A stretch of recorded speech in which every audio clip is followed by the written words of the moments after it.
Salut à toi et bienvenue dans ce nouvel épisode. Aujourd'hui, j'ai envie qu'on parle de changement, mais de changement de manière simple.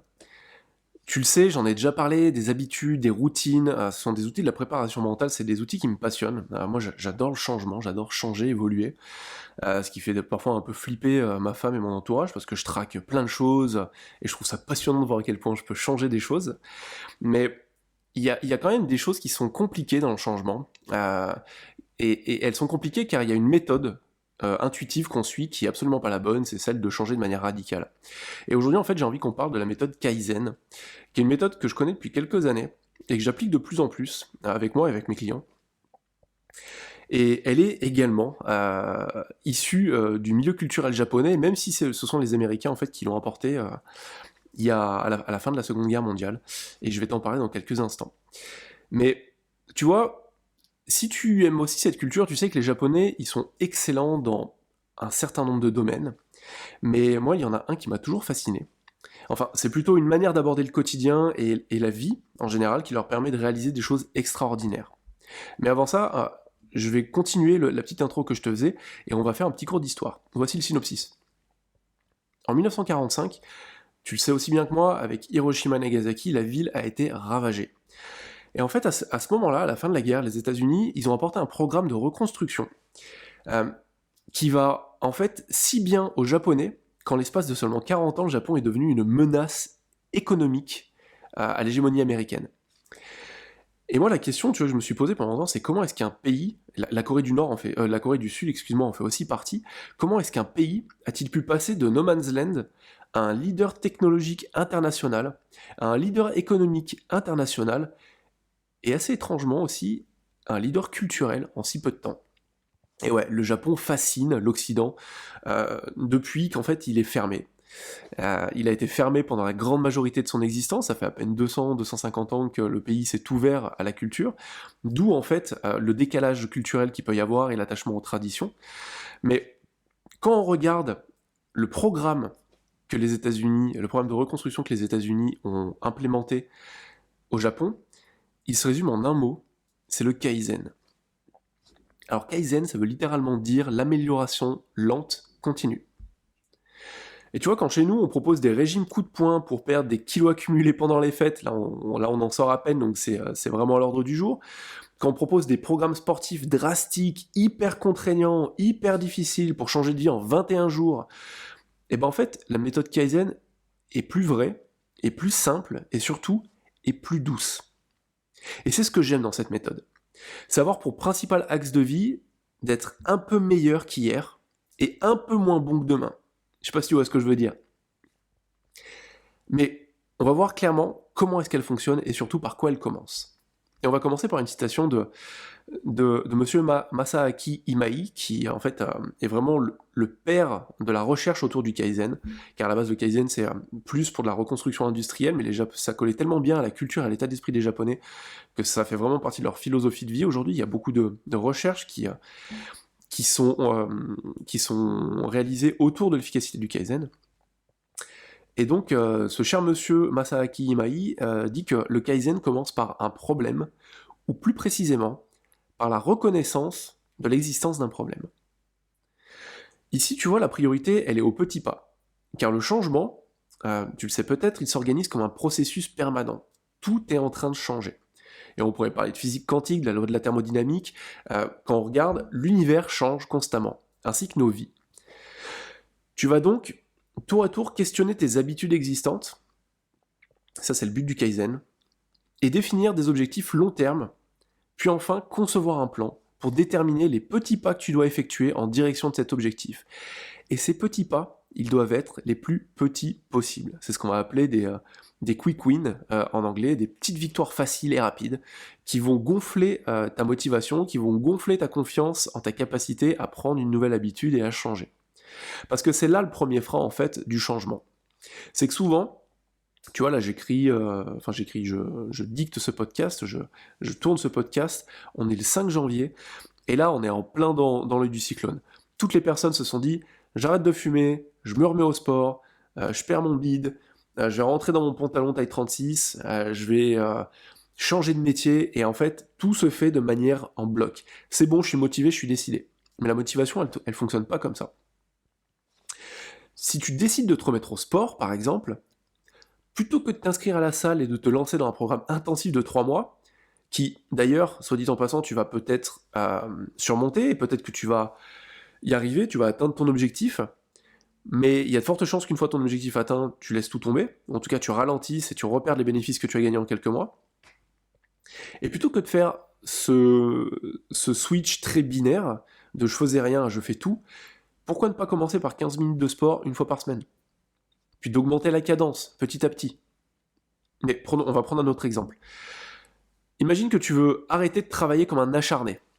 Certains clients qui viennent me voir par rapport à ça, parce que, et là ça a été un peu la catastrophe en 2021, à la fin de l'année ça a pullulé de messages sur les réseaux sociaux, sur Instagram, sur LinkedIn, d'entrepreneurs qui disaient qu'ils avaient tout donné, qu'il y en a qui avaient divorcé, qu'il y en a qui avaient, même malgré tous leurs efforts et leur omnubilation sur leurs objectifs, avaient foiré.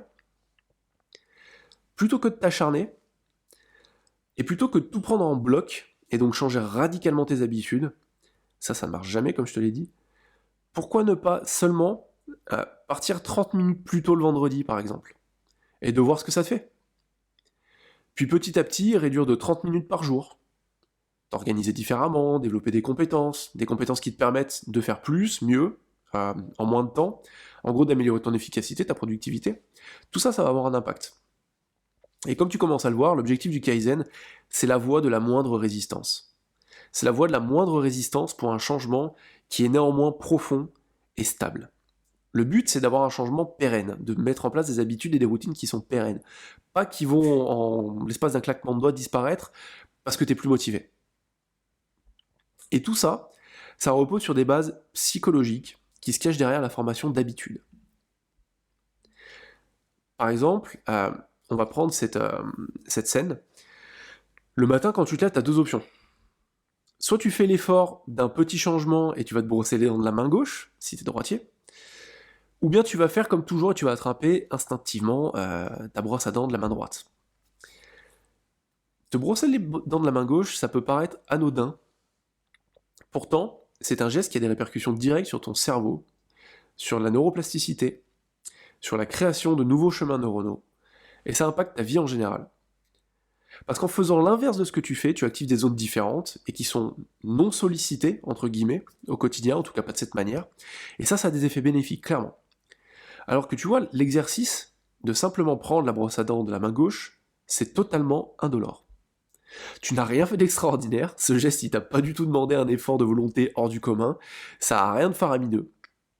L'exercice, tu peux même le voir comme un jeu ludique, comme un exercice un peu fun qui change pour casser la routine. Et ben le but du Kaizen c'est ça. C'est la méthode des petits pas pour changer ses habitudes. C'est introduire des comportements légers au quotidien, afin de viser un changement long terme. On n'est pas là pour révolutionner ta vie en une journée, ni en 21 jours, car tu vois, les principales recherches montrent que, malgré que tous les marketeurs le disent, on change ses habitudes en 21 jours, ça c'est des conneries. On change entre 15 et je crois 268 jours. Donc tu vois, en fait, en fonction de là où tu en es dans ton idée de changement, de ce que tu veux changer, de l'environnement dans lequel tu évolues, de ta motivation, de l'importance de ce changement d'habitude ou de routine pour toi, tu vas pas du tout évoluer selon la même temporalité. On parle de 21 jours. Moi, ce que je constate, c'est que la majorité des vrais résultats et des automatismes que j'ai avec mes clients, c'est plus aux alentours de 60 jours, donc c'est après 3 mois. Et c'est pas moi, on parle même de 63, 68 jours. Ça reste encore des choses qui sont pas maîtrisées, mais c'est comme, tu vois, j'ai fait de la muscu pendant longtemps, parce que j'étais un sportif de haut niveau. Quand tu fais de la muscu, tu sais très bien que tu vas pas avoir des résultats sous 3 semaines. Tu vas commencer à avoir certains petits résultats, mais les vrais résultats que tu vas les constater souvent au bout de 3 mois. J'ai fait une digression, je sais plus où j'en étais. Oui, je te parlais du principe du Kaizen. Et tu vois, si tu me suis depuis un moment, tu sais que moi les habitudes, les routines, c'est des sujets que j'aborde régulièrement, sous différents angles. Moi je le fais pour une raison simple, c'est que je suis sûr qu'en fait la discipline, c'est la clé de la réussite. Quoi qu'on entende par réussite. Ça c'est clair, c'est vraiment propre à chacun. Mais la création d'habitudes conscientes, c'est la clé de voûte de la discipline. C'est ce qui te permet d'améliorer ta forme physique, d'améliorer ta forme mentale, de mieux gérer ton stress, de créer des barrières horaires, pour reprendre l'exemple de la vie pro, de l'équipe vie pro, vie perso tout à l'heure. En fait, c'est de te fixer des règles que tu vas devoir, dans un premier temps, respecter volontairement, tu vas devoir fournir un certain effort, mais qui avec le temps va devenir automatique. Ces règles, elles vont devenir automatiques, elles vont être implémentées dans ton subconscient, et tu n'auras plus besoin de réfléchir pour y aller. Comme quand tu conduis, comme quand, quand tu sens que tu as envie d'aller aux toilettes et donc que tu y vas. Quand on est petit, les enfants se font pipi dessus, car ils n'ont pas encore ce réflexe d'associer le déclencheur envie de faire pipi à l'issue, à le besoin d'uriner, d'aller aux toilettes.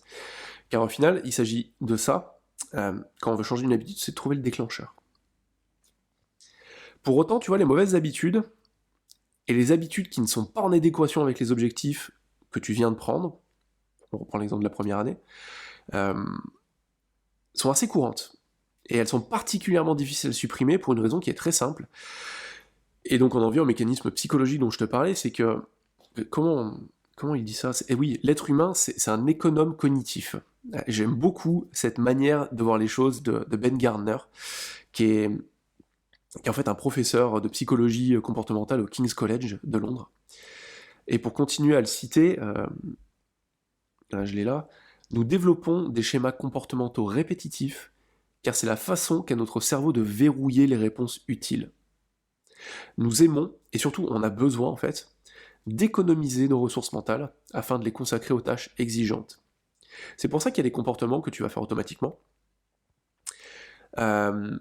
et au bout d'un moment, tu vas plus t'en apercevoir, parce que ton cerveau a besoin de garder de l'énergie, de l'espace mental pour faire des choses soumis à sa conscience.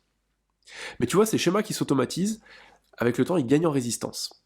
Et dès qu'on tente de les changer, ça devient très compliqué, car l'exercice demande un nouvel effort au cerveau, et celui-ci, il n'a pas envie de le fournir.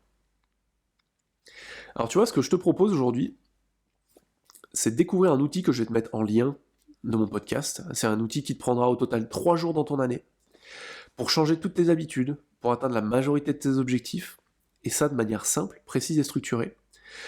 C'est inspiré du Kaizen, ça s'appelle le Bullet Journal en anglais, et en fait c'est juste une manière structurée de rédiger un journal où tu vas poser tes objectifs en fonction des différents pans de ta vie pour l'année, tu vas les découper au mois, tu vas les découper à la semaine, et après tu vas piloter ça au quotidien. Ça peut paraître un peu peut-être complexe comme ça à première vue, mais tu verras dans la vidéo, je suis hyper didactique, et c'est sincèrement la meilleure manière d'arriver à changer, c'est de piloter. Franchement, ne cherche pas d'autres techniques secrètes ou je sais pas quoi. Les personnes les plus efficaces que je connais, alors que ce soit en vrai, dans les livres, dans les interviews que je regarde, elles utilisent toutes une version plus ou moins équivalente de cet outil. Mais je te propose de découvrir le mien dans la vidéo qui est juste en lien. En tout cas, je te remercie. N'hésite pas à partager cet épisode s'il t'a été utile. Laisse-moi un commentaire, 5 étoiles, sur Apple Podcast, excuse-moi, ou sur quelle que soit la plateforme que tu utilises. Moi, ça me motive et surtout, ça permet de faire vivre ce podcast, ça permet de mieux le référencer et donc de promouvoir ces outils à plein de personnes. Je te remercie encore. Je te dis à très très vite. Et un petit PS de fin, si tu veux que je t'envoie une structure de bullet journal, n'hésite pas à me joindre. Et je te dis à très bientôt. Je suis disponible sur LinkedIn, sur Instagram, sur plein de supports. C'est la fin de cet épisode. À très vite. Ciao.